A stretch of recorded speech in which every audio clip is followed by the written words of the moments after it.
सोचिए, आज से 15 साल बाद जॉब मार्केट कैसा दिखेगा। कुछ नौकरियां पूरी तरह से गायब हो चुकी होंगी, कुछ में सैलरी शायद 10 गुना बढ़ जाएगी, और कुछ ऐसे प्रोफेशन जिन्हें आज हम एकदम सेफ मानते हैं, हो सकता है उनका वजूद ही मिट जाए।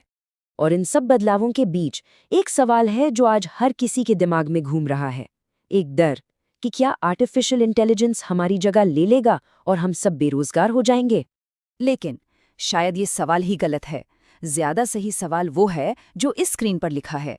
असली सवाल ये नहीं कि एआई हमारी नौकरी लेगा या नहीं, बल्कि ये है कि कौन सी नौकरियां बचेंगी, कौन सी अपना रूप बदल लेंगी और कौन सी हमेशा के लिए खत्म हो जाएंगी।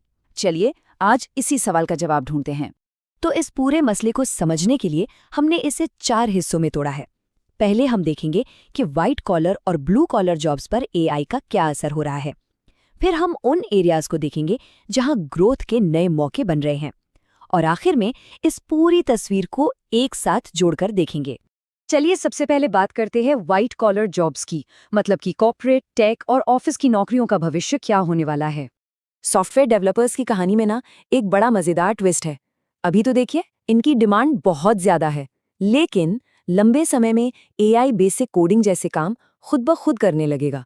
इसका मतलब ये नहीं कि डेवलपर्स की जरूरत खत्म हो जाएगी, नहीं, बल्कि इसका मतलब है कि अब असली खेल हाई लेवल स्किल्स का होगा।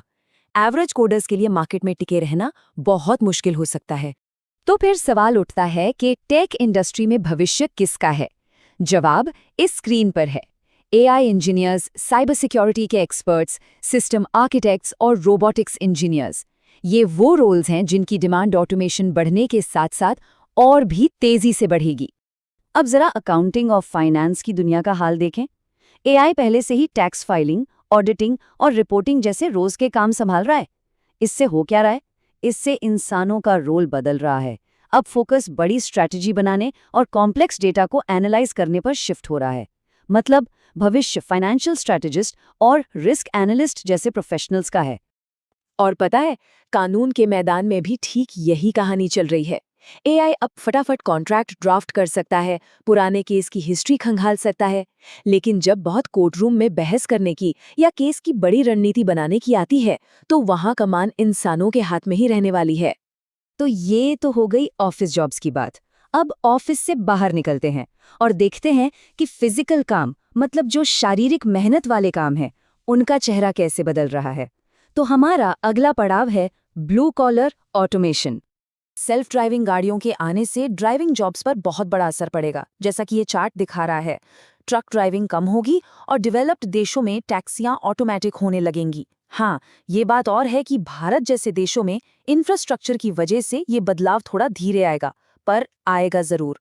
लेकिन यहाँ कहानी में एक और ट्विस्ट है। इलेक्ट्रिशियन, प्लम्बर और मैकेनिक जैसे स्किल्ड ट्रेड्स ऑटोमेशन से काफी हद तक सुरक्षित हैं। अब सवाल है क्यों? क्योंकि इनका काम हर बार एक नए और अनप्रिडिक्टेबल माहौल में होता है, जिसे आज के रोबोट्स के लिए संभालना लगभग नामुमकिन है। और फैक्ट्रियों में भी देखिए, कुछ ऐसा ही हो रहा है। एक ही काम को बार बार दोहराने वाली जो नौकरियां हैं वो कम हो रही हैं, पर उनकी जगह उन स्किल्ड ऑपरेटर्स की डिमांड तेजी से बढ़ रही है, जो इन एडवांस्ड ऑटोमेटेड मशीनों को चला सकें और मेंटेन कर सकें। ठीक है, तो हमने ये तो देख लिया कि कहाँ-कहाँ बदलाव की आंधी चल रही है, लेकिन हर बदलाव अपने साथ नए मौके भी तो लाता है ना। तो चलिए अब उन सेक्टर्स पर ध्यान देते हैं जहां नौकरियां सिर्फ बच नहीं रहीं, बल्कि नई टेक्नोलॉजी के साथ मिलकर और भी फल फूल रही हैं। ये जो बार चार्ट हम देख रहे हैं, ये साफ साफ इशारा कर रहा है कि ग्रोथ के असली इंजन कौन से सेक्टर होने वाले हैं। हेल्थ केयर, एग्री टेक और साइबर सिक्योरिटी/डिफेंस। इन सेक्टर्स में जबरदस्त उछाल आने का अनुमान है, और इसकी वजह है बदलती आबादी और टेक्नोलॉजी की तरक्की। अब सवाल ये है कि हेल्थ केयर में इतनी ग्रोथ क्यों? इसकी एक बहुत बड़ी वजह है दुनिया भर में बढ़ती हुई बूढ़ी आबादी। इसी वजह से nurse, caregivers, mental health professionals और रिहैबिलिटेशन स्पेशलिस्ट की मांग आसमान छू रही है। और बात करें क्रिएटिव इंडस्ट्री की, तो वहां भी एक जबरदस्त एवोल्यूशन चल रहा है। समझिए, इसके 3 स्टेप्स हैं। पहला, बेसिक कंटेंट एआई बनाने लगेगा। दूसरा, इंसानों का काम करने से ज्यादा सोचने का हो जाएगा, मतलब आइडिया देना। और तीसरा, असली ओरिजिनल काम और एक मजबूत पर्सनल ब्रांड ही कामयाबी की चाबी होगा। तो हमने अलग अलग टुकड़ों में काफी कुछ देख लिया। अब चलिए इन सारे डॉट्स को जोड़ते हैं और देखते हैं कि नौकरियों की पूरी तस्वीर आखिर बन कैसे रही है। चलिए इस विश्लेषण के फाइनल फैसले पर चलते हैं। ये जो टेबल है ना, ये इस पूरे बदलाव का सार है। एक तरफ वो नौकरियां हैं जो शायद कुछ सालों में सिर्फ किस्से कहानियों में रह जाएंगी, जैसे डेटा एंट्री या टेलीमार्केटिंग, और दूसरी तरफ वो प्रोफेशंस हैं जो आने वाले कल पर राज करेंगे, जैसे एआई इंजीनियर्स और साइबर सिक्योरिटी एक्सपर्ट्स। और जब बात भारत की आती है तो ये पूरा मामला और भी ज्यादा गंभीर हो जाता है। हमारे पास दुनिया की सबसे बड़ी युवा आबादी है। अगर हम इस आबादी को सही स्किल्स दे पाएं तो ये एक जबरदस्त मौका है। लेकिन अगर ये स्किल गैप बढ़ता गया तो बेरोजगारी एक बहुत बड़ी चुनौती बन सकती है। और इस पूरी बातचीत का सबसे बड़ा, सबसे जरूरी सबक इस एक लाइन में छिपा है। भविष्य की लड़ाई एआई वीएस इंसान की नहीं है।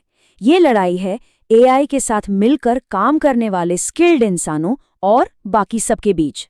तकनीक से लड़ने के बजाय उसे अपना साथी बनाना ही आगे बढ़ने का रास्ता है। तो फिर वो कौन सी एक स्किल है जो सबसे जरूरी होने वाली है? सिर्फ एक शब्द, अडैप्टेबिलिटी। मतलब बदलते हालात में ढल जाने की काबिलियत, लगातार नया सीखने की क्षमता। आने वाले समय में ये किसी भी डिग्री या सर्टिफिकेट से कहीं ज्यादा कीमती होगी। तो अंत में बात डर की नहीं है। नौकरियों का भविष्य डरने के लिए नहीं है, तैयारी करने के लिए है। ये एक रेस है और इस रेस में वही जीतेगा जो सबसे तेजी से बदलेगा और सीखेगा। सवाल बस एक ही बचता है, क्या हम सब इस रेस के